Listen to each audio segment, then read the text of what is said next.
Hoy vamos a hablar del Triduo Pascual.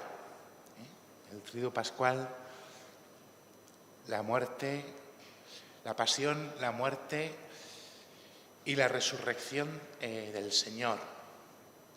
Entonces, es importante, puede parecer una tontería, pero es importante entender cómo se estructura el Triduo Pascual. El Jueves Santo no es el primer día del Triduo Pascual. El Jueves Santo es la introducción al Triduo Pascual.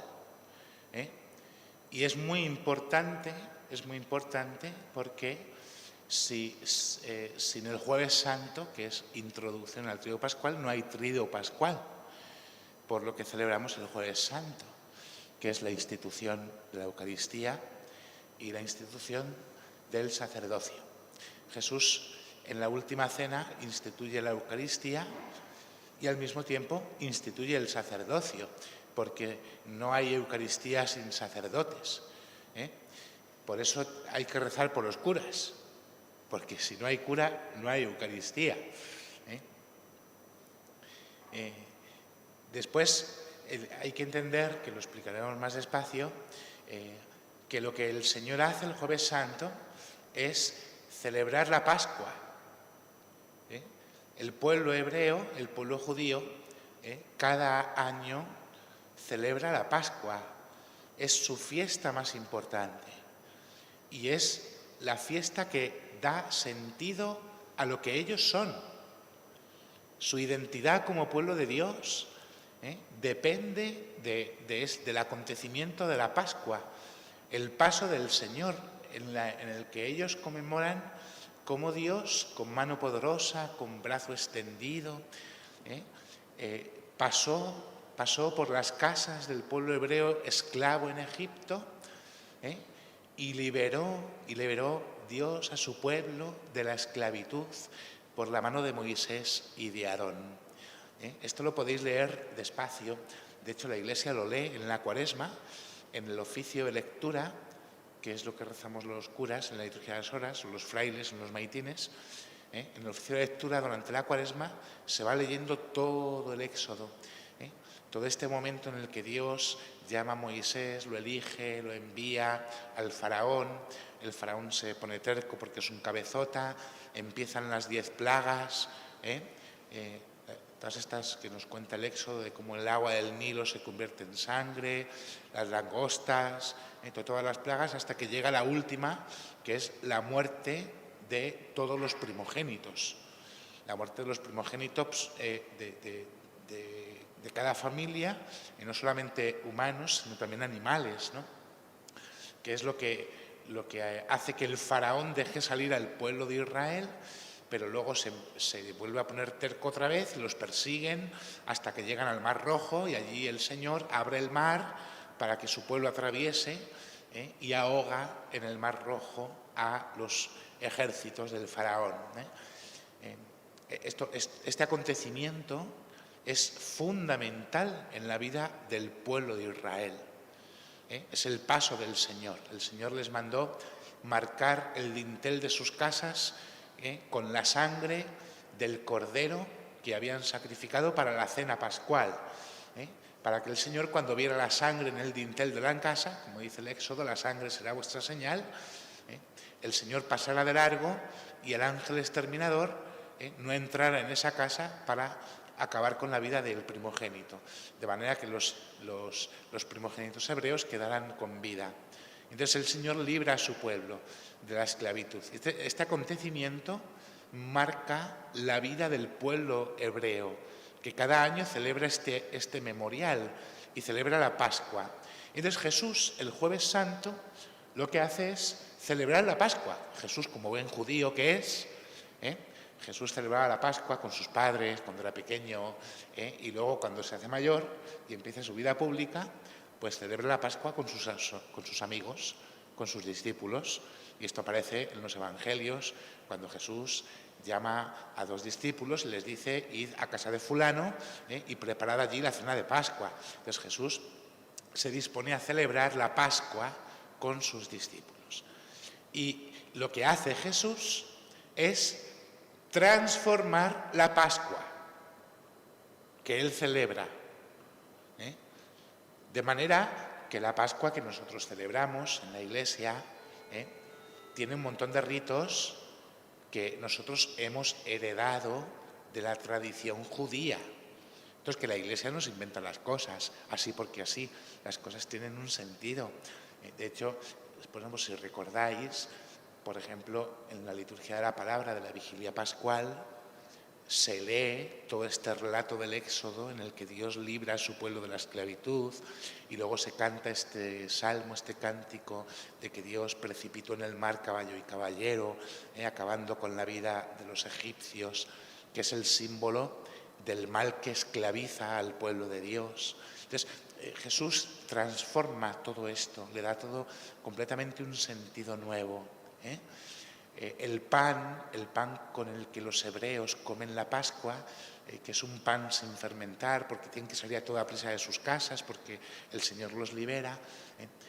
Este es el pan que el Señor hace suyo, instituye la Eucaristía. El pan es su cuerpo, el vino de la alianza, el vino es el signo de la alianza, es su sangre, alianza nueva y eterna, sangre que es derramada para el perdón de los pecados. El ángel exterminador pasa por nuestra vida para matar lo que nos mata, que es el pecado y el mal. Entonces, Jesús transforma la Pascua. Tendríamos que hacer varias charlas espirituales para explicar todo esto en condiciones, pero esto es apasionante, ¿no? Porque todo lo que nosotros celebramos hunde sus raíces en lo que Jesús celebra. Lo que pasa es que nosotros lo celebramos ya como Jesús lo transforma, ¿no? Por ejemplo, todo el rito de la luz con el que se inicia la Vigilia Pascual, es un rito de la luz que está tomado de la Pascua hebrea, aunque nosotros lo vivimos con un sentido un poco diverso, porque el cirio pascual, la luz que ilumina en medio de la oscuridad, representa a Cristo resucitado, ¿no? Bueno, pero todo hunde sus raíces en la cena ritual de la Pascua judía. Entonces, yo os decía que el Jueves Santo es la introducción al Triduo Pascual. Sin el Jueves Santo no hay Triduo Pascual, porque lo que sucede el Jueves Santo cuando Jesús va a celebrar la cena de Pascua con sus discípulos es algo inaudito. Los discípulos se quedan atontados, porque lo que Jesús hace allí ninguno se lo hubiera esperado, ¿no? Ninguno se lo hubiera esperado. Entonces el Señor instituye el sacramento de la Eucaristía. Esto es mi cuerpo entregado por vosotros, esta es mi sangre derramada para el perdón de los pecados, sangre de la alianza nueva y eterna. Haced esto en memoria mía. Haced esto en memoria mía. La Iglesia no ha dejado nunca de celebrar la Eucaristía y Jesús instituye ahí el sacerdocio. Luego entramos en el primer día del Triduo Pascual, que es el viernes, donde celebramos la pasión y la muerte del Señor, su entrega redentora y su victoria sobre el pecado y la muerte. Victoria, porque la victoria de Cristo empieza cuando Cristo carga sobre sus hombros nuestros pecados, nuestros sufrimientos y con su muerte nuestra misma muerte para poder vencer a la muerte. Esa victoria se hace plena y definitiva y llega a su culmen en la resurrección del Señor. Luego está el segundo día del Triduo Pascual, que es el sábado, que es un día de silencio, de ayuno, es un día de oración, pues porque el Señor se ha entregado y ha muerto por nosotros. Y luego viene el tercer día del Triduo Pascual, que es la resurrección del Señor, que empezamos a celebrar la noche del sábado al domingo, ¿no? Y fijaros, es muy bonito, que a veces cuesta esto de celebrar por la noche, que además es como eterno, se hace muy largo, ¿verdad? Porque es la noche de las noches, es la vigilia de las vigilias. No hay celebración más importante para toda la Iglesia que esta. No se puede hacer por la tarde, no se puede hacer por la tarde. El Papa lo hace mal,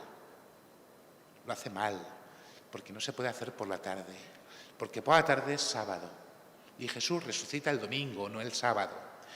Nosotros lo hacemos por la noche y esto es muy bonito, porque en el pregón pascual hay un momento, todo lo que se canta en el pregón pascual, que dura como 10 minutos también, pero todo lo que se canta en el pregón pascual es de una profundidad, de una belleza. Bueno, pues hay una cosa que se dice en el pregón pascual, oh noche maravillosa, porque esta noche es maravillosa. Celebramos que Jesús vuelve a la vida, vence a la muerte y resucita. Oh noche maravillosa, tú sola conociste la hora en que Cristo resucitó. Y por esto la Iglesia empieza a celebrar la Pascua por la noche, porque no sabemos si Jesús resucitó a la 1:15, a las 2:20, a las 3 menos 10, a las 4:30 o a las 6:05. No sabemos. No sabemos. Solamente la noche conoció la hora y Dios Padre, que resucita a su Hijo. Entonces, esta noche maravillosa, en la que hacemos un recorrido por toda la historia de la salvación para entender cómo Dios ha conducido a la historia de su pueblo, y los acontecimientos maravillosos que Dios ha obrado en la historia y el acontecimiento fundamental, porque la resurrección se entiende cuando entendemos toda la historia previa que Dios ha ido haciendo con su pueblo, pues la celebramos por la noche y se alarga durante la noche porque no sabemos cuál fue la hora. Solo la noche fue testigo de Cristo en el sepulcro, la noche vio la gloria de la resurrección. Y por eso la Iglesia celebra la resurrección del Señor en la noche. Luego el domingo también lo celebra. Y fijaros si lo celebra. Y es importante que durante 8 días la Iglesia celebra la Pascua. Y por eso tenemos la octava de Pascua, igual que tenemos una octava de Navidad. Son los 2 acontecimientos centrales en la historia de la salvación, de nuestra redención. Durante 8 días celebramos la Pascua como si del mismo día de Pascua se tratase. Porque es el acontecimiento que sostiene la fe, que da sentido a la fe. Si nosotros tenemos fe, es porque Jesús ha resucitado y está vivo. Si Cristo no ha resucitado, dice San Pablo, vana es nuestra fe. Seguimos en nuestros pecados, no tendríamos la esperanza de la vida eterna. Y esto es lo que cambia el corazón de un cristiano, y este es de lo que un cristiano es testigo, de que Jesús vive para siempre. Bueno, pues nosotros en el Tríodo Pascual celebramos como Jesús instituye la cena, en la última cena, la Eucaristía. El sacerdocio, como el viernes lleva a un culmen esta institución entregándose en la cruz, su cuerpo entregado, su sangre derramada para vencer el pecado y la muerte, y poder celebrar finalmente en la vigilia pascual la resurrección del Señor. Bien, os he contado todo esto para que entendáis que en cada misa, porque luego cada domingo del año es Pascua semanal. Cada domingo la Iglesia conmemora este acontecimiento. Cada domingo. Entonces, vosotros entenderéis que es absurdo que, por ejemplo, hay gente que viene a misa, no sé, el miércoles de ceniza porque se da ceniza, o el domingo de Ramos porque se da un ramo. Oye, que yo estoy encantado que vengan, claro, que no voy a estar encantado, pues claro, que vengan. ¿Cómo no van a venir? Pues que vengan. Pero es absurdo venir porque te dan un ramo y no aparecer el resto del año. No sé, yo me pondría en la puerta cada domingo a darle un palo a la gente a ver si entra. Si es por dar algo, pues damos un palo y que vengan, ¿no? Entonces, pero claro, si no entendemos que cada domingo lo que se nos da en la Eucaristía es el cuerpo y la sangre del Señor, entregado por nosotros para salvarnos. Y ya no solamente en cada domingo, los que venís entre diario a misa, en cada misa. En cada misa se actualiza la redención conseguida de una vez para siempre y se hace realidad en el hoy de nuestra vida. Porque la Iglesia no celebra un recuerdo de algo que ha pasado. La misa no es un teatro, no es una escenificación de algo que sucedió. A ver si nos da un poco de esperanza o de consuelo. No. La grandeza de la liturgia y de la celebración de los sacramentos es que los sacramentos actualiza lo que sucede en ese momento. Es como si nos transportase precisamente al momento en el que sucede lo que estamos celebrando. Por ejemplo, nosotros cada 25 de diciembre celebramos la Navidad, celebramos el nacimiento del Señor. Hay gente que dice, es el cumpleaños de Jesús. No es el cumpleaños de Jesús, es que nace Jesús. Entonces, claro, sería un batiburrillo y un lío pensar, ahora celebro que nace, después que muere, resucita, vuelve a morir, vuelve a resucitar, nos envía el Espíritu Santo, sube al cielo y muere otra vez para resucitar de nuevo. No es esto, es que en el momento en el que yo celebro, se actualiza lo que celebro. No es que se repita otra vez, sino que se hace actual el mismo misterio. Por eso se hace real en nuestra vida. Solamente esta comprensión es lo que puede cambiar el corazón del hombre. Claro, porque uno no vive de recuerdos. No tiene ningún sentido si lo que yo celebro no se hace actual y real en mi vida. Y por eso, pues la misa, la Eucaristía, pues uno no la celebra bueno, a mí me veis, yo no puedo, tengo mis límites y mis defectos, pero no puedo celebrar la misa de cualquier manera. Yo no puedo ir con prisa. No puedo ir con prisa sin enterarme de lo que porque yo estoy rezando en misa. Toda la misa es una oración, es una acción de gracias, ¿no? La liturgia de la palabra, la palabra de Dios que escuchamos, ¿no? ¿Con qué espíritu la escucho? Luego la liturgia de la Eucaristía, ¿no? Son dos mesas que nos alimentan y se unen en una sola, la mesa de la palabra, la mesa de la Eucaristía. Dios se me entrega como alimento, ¿no? Entonces, si yo me pongo a rezar todo de carrerilla y no me entero lo que digo, pues vosotros me diréis qué oración. Si es que estoy ofreciendo la misa no solamente por la intención que haya, sino por mi pueblo, por vosotros. Entonces, no se celebra la misa de cualquier manera. La misa tiene sus espacios, sus tiempos, sus silencios. O sea, tenemos que aprender a gustar la misa, porque se actualiza ahí, se actualiza el sacrificio del Señor, su entrega redentora. Dice la carta a los Hebreos, capítulo 10, versículo 10, para que lo recordéis, que es muy fácil. Hebreos 10, 10. En virtud de este sacrificio que celebramos en la misa de cada día, todos quedamos santificados por la oblación del cuerpo de Jesucristo hecha de una vez para siempre. La entrega de Cristo en la cruz, su pasión, muerte y resurrección, nos santifica.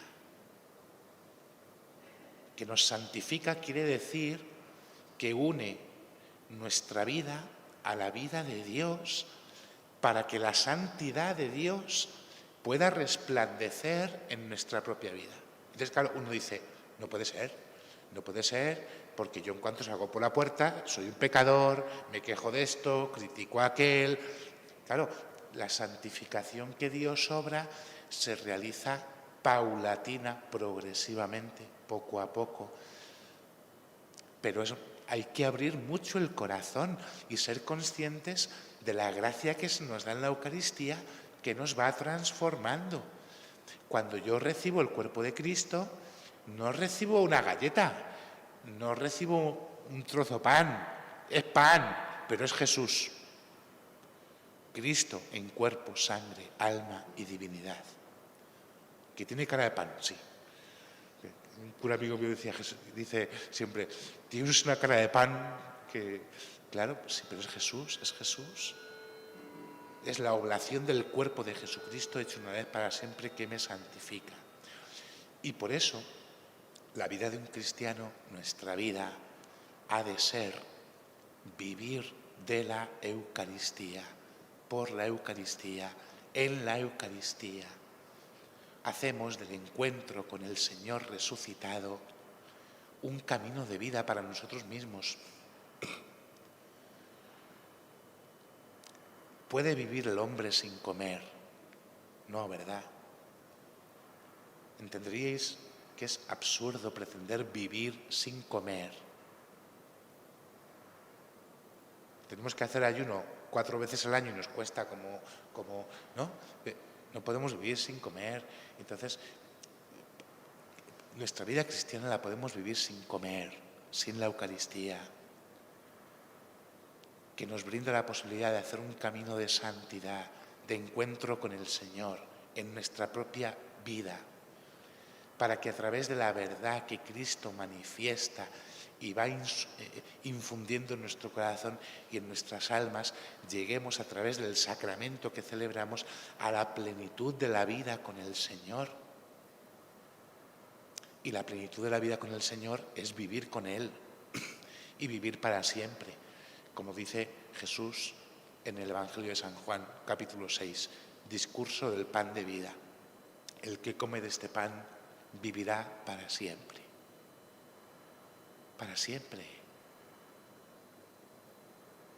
Porque lo que queremos es esto, vivir para siempre. Y por eso agradecemos al Señor la Eucaristía, esa acción de gracias. Nuestra vida debe ser una vida agradecida por el gran don de su entrega redentora por mí, por amor a mí. Cuando llegó la plenitud de los tiempos, envió Dios a su Hijo, nacido de mujer, y en esa plenitud de los tiempos que empieza con la encarnación del Hijo de Dios, el Hijo de Dios nace para morir. No nace para otra cosa el Señor, para morir, para redimirnos del pecado, de la muerte.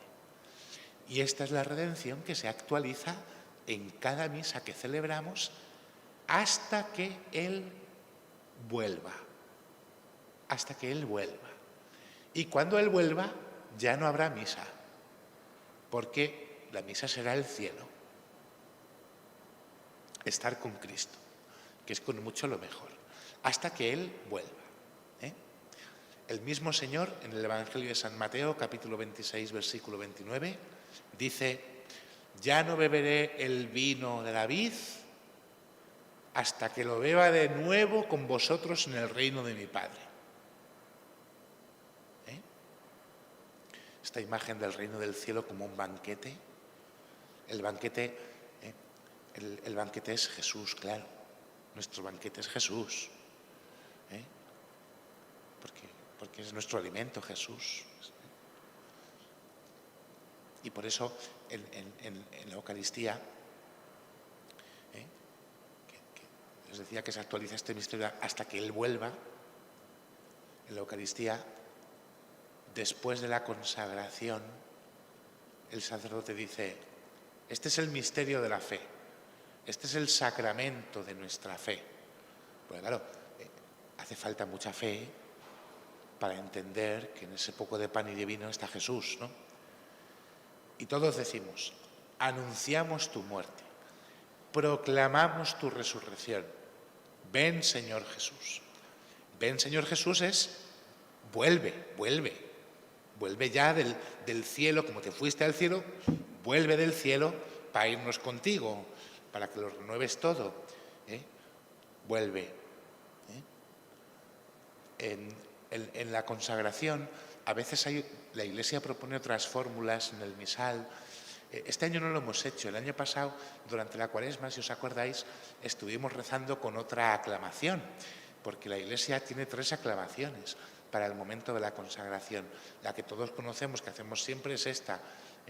Anunciamos tu, ¿no? Este es el sacramento de nuestra fe. Anunciamos tu muerte, proclamamos tu resurrección, ven Señor Jesús. Pero hay otras. Proclamemos el misterio de la fe. Cada vez que comemos de este pan y bebemos de este cáliz, anunciamos tu muerte, Señor, hasta que vuelvas. Hasta que vuelvas. Cuando el Señor vuelva, pues todo cambiará, todo será nuevo. Bueno, pues hasta la venida del Señor. Entonces, ¿qué hace falta hasta que el Señor vuelva? Que no sabemos cuándo va a ser. ¿Qué hace falta? Yo creo que hace falta que crezcamos cada día más en la conciencia del don que se recibe en la Eucaristía.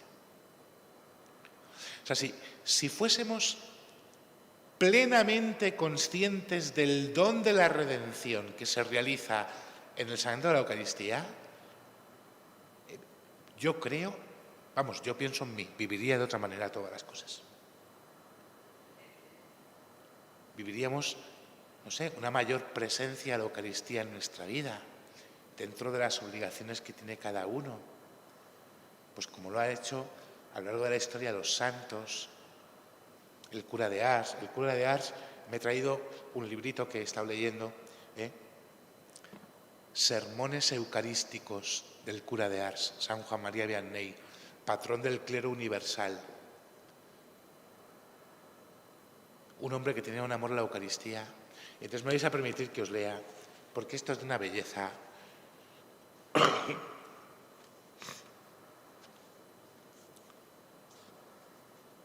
Dice el cura de Ars: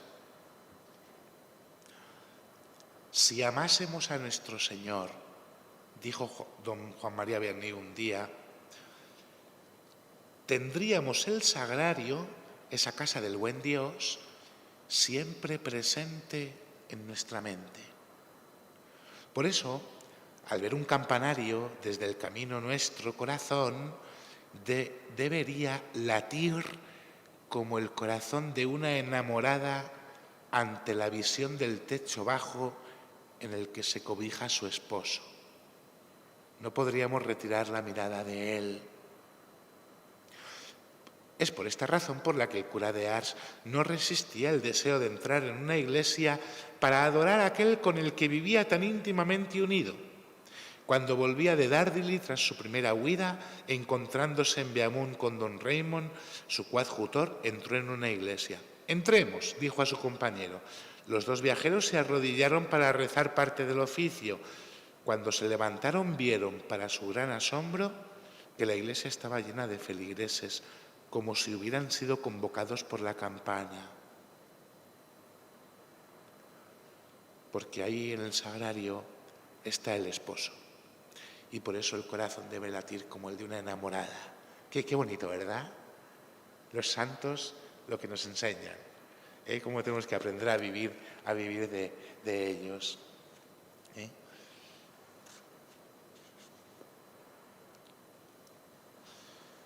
Los santos fueron conscientes de esta plenitud de la redención, ¿no? Y por eso la Iglesia le ha dado a la historia numerosísimos santos, ¿no?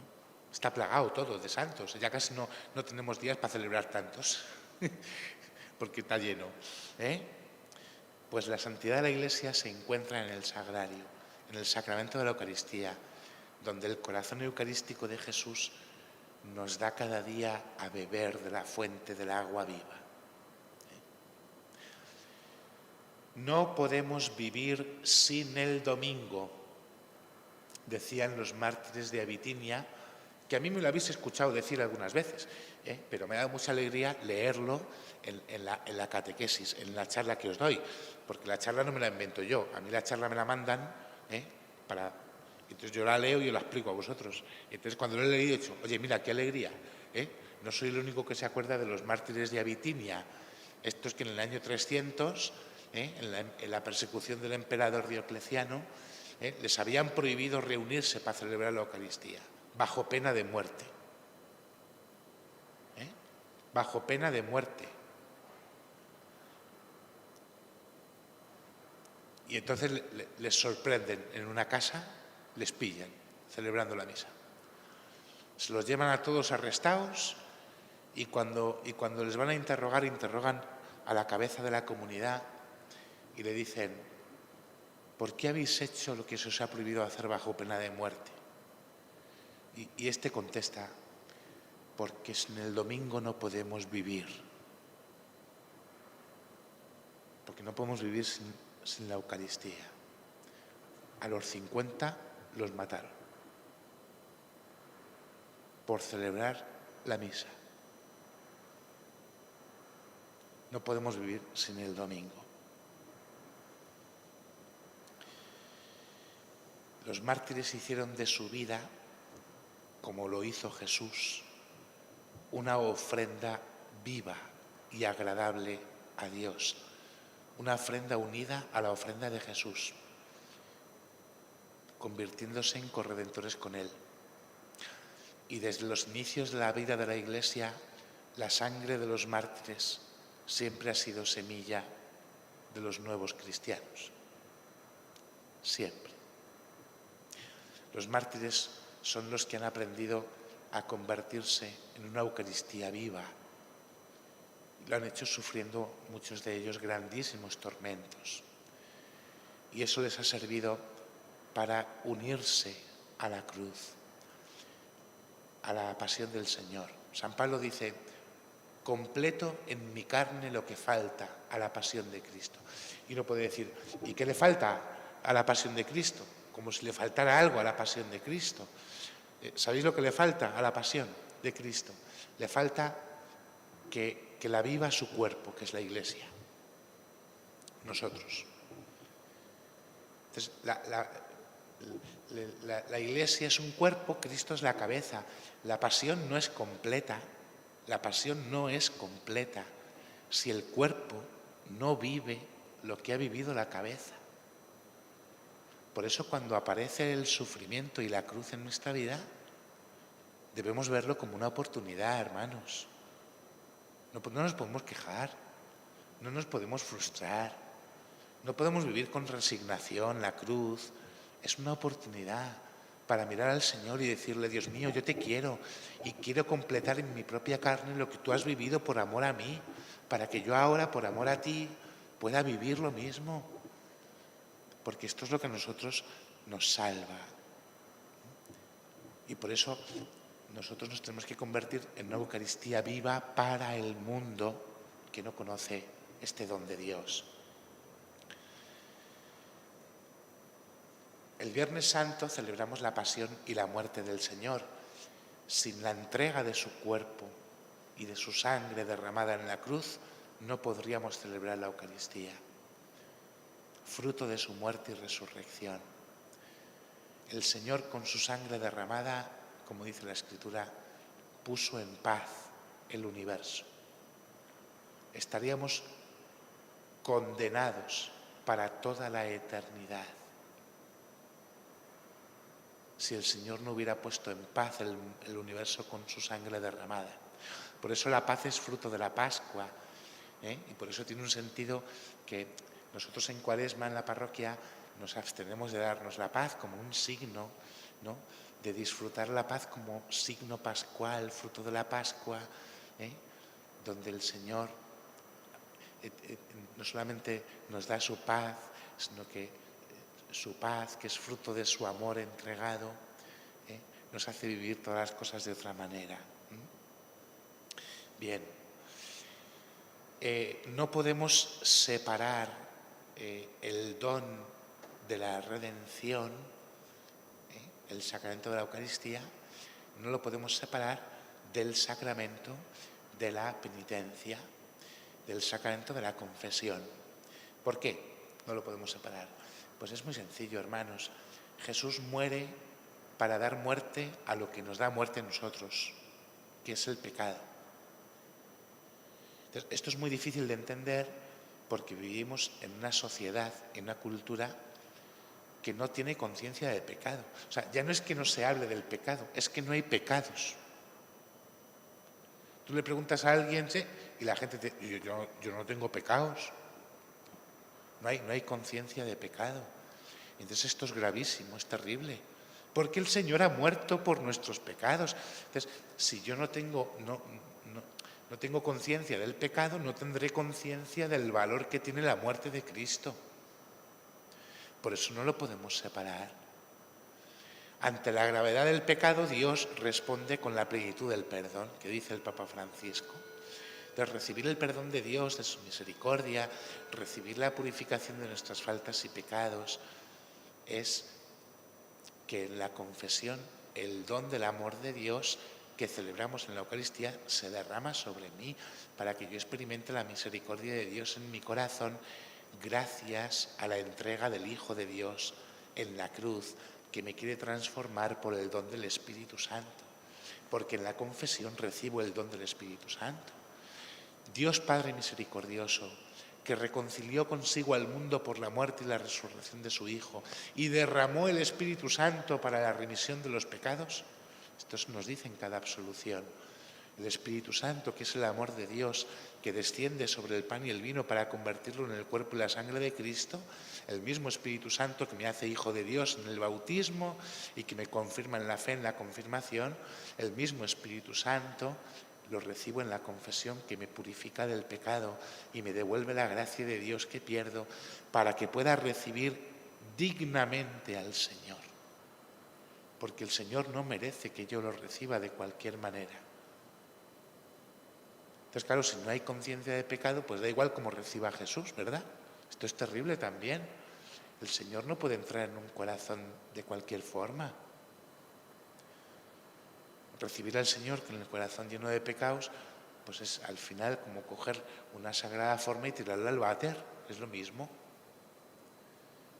Y lo que es más grave, el Santo de la Eucaristía tiene un efecto concreto en función de la disposición con la que uno lo recibe.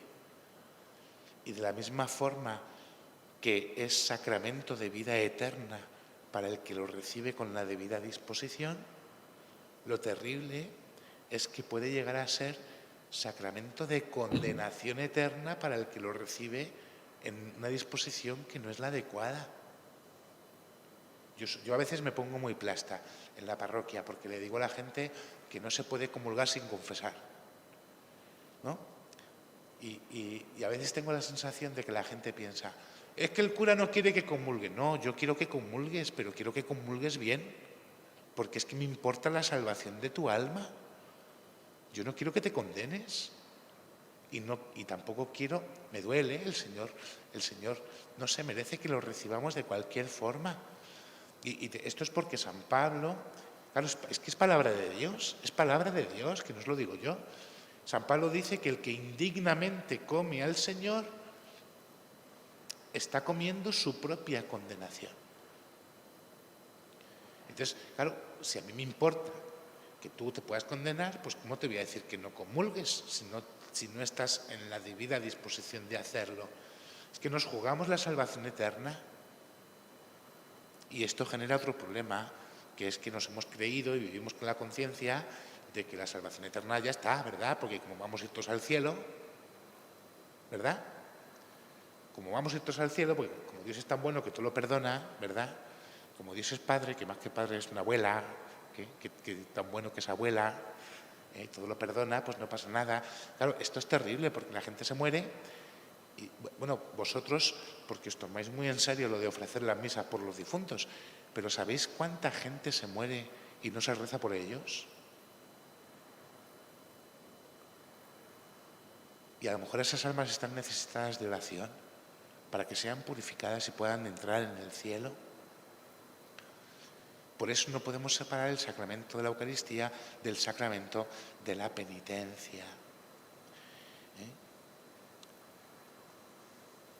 Juan Pablo II decía, el amor ardiente a su corazón, al corazón de Jesús, es imitación de sus virtudes, principalmente de la humildad, del celo, de la dulzura, del espíritu de inmolación, un celo incansable para suscitar amigos y reparadores que le consuelen con su propio amor.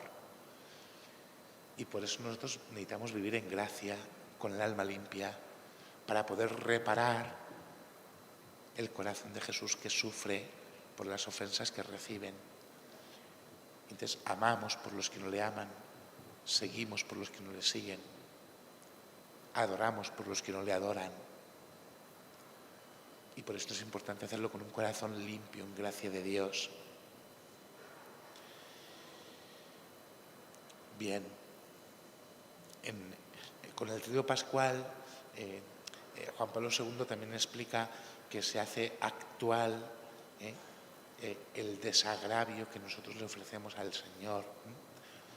Y dice Juan Pablo II, os leo para no equivocarme: la animación y robustecimiento del culto eucarístico son una prueba de esa auténtica renovación que el concilio se ha propuesto como finalidad y de la que es el punto central. La Iglesia y el mundo tienen gran necesidad del culto eucarístico. Jesús nos espera en este sacramento del amor. No escatimemos tiempo para ir a encontrarlo en la adoración, en la contemplación llena de fe y abierta a reparar las graves faltas y delitos del mundo. No cese nunca nuestra adoración. Bueno, pues si podemos adorar y si podemos reparar es porque el Señor instituyó este sacramento. Lo que vamos a celebrar la semana que viene con el Tríodo Pascual. Y por eso nosotros, pues cada noche de adoración, acompañamos a Jesús, le damos gracias por su redención, por su entrega, por la plenitud de la misericordia que se nos da en la Eucaristía y en la penitencia. Fomentamos la reparación. Jesús mismo nos pide que le amemos, pues como os decía antes, por los que no le aman, pues por todo el olvido, el desprecio que él sufre, por la persecución que sufren incluso sus hijos en la Iglesia, porque hoy los cristianos siguen siendo perseguidos de otras muchas maneras. Y luego llegaremos a la vigilia pascual, a la resurrección del Señor, que es una pena no detenernos en esta celebración y comentarla despacio porque es bellísima, pero con el gozo de la resurrección, ¿qué vivimos? Un incremento del amor. Claro, si el Señor resucita, lo que hace es incrementar el gozo del amor de Dios en nosotros mismos para poder vivir la esperanza que viene de Dios, para poder vivir la victoria con la que el Señor vence el pecado y la muerte y poder darle así al mundo un testimonio de la espera todavía mucho más gozosa del reino del amor de Dios hasta que Él vuelva, hasta que Él vuelva. Cada día, al final de la plegaria eucarística, decimos: tuyo es el reino, tuyo el poder y la gloria por siempre, Señor. Vivimos nos alimentamos de la Eucaristía para poder ser testigos del amor de Dios, porque la Eucaristía es el amor de Dios. Y ser testigos del amor de Dios que transforma el mundo. Y portadores de la esperanza gozosa del reino de Dios, donde, como dice San Pablo a los tesalonicenses, estaremos siempre con el Señor. Esto a veces lo leemos en los funerales, es muy bonito, ¿no? Dice San Pablo: no queremos que ignoréis la suerte de los difuntos. La suerte de los difuntos, para que no os aflijáis como los hombres sin esperanza. Porque si creemos que Jesús ha muerto y ha resucitado, del mismo modo los que han muerto, Dios, por medio de Jesús, los llevará con Él. Y así estaremos siempre con el Señor. Bueno, pues ahora vamos a estar con el Señor, con los velos de la fe, viendo su cara de pan, pero un día le veremos cara a cara para siempre. Preguntas que nos pueden ayudar después en la adoración. ¿Agradezco en cada Eucaristía que participo en el don de la redención del Señor? ¿Practico oraciones, oro, con el fin de consolar y reparar al Señor con otras personas? ¿Vivo la misericordia que el Señor me pide y la transmito a otros? Recibo el sacramento de la penitencia para prepararme no solamente a adorar al Señor con el alma limpia, sino a recibirle en la Eucaristía. Y luego, bueno, estas son preguntas que uno se puede hacer, pero lo más importante es que nos preguntemos lo que el Señor ponga en el corazón. Gloria al Padre, y al Hijo, y al Espíritu Santo, como era en el principio, ahora y siempre, por los siglos de los siglos. Amén.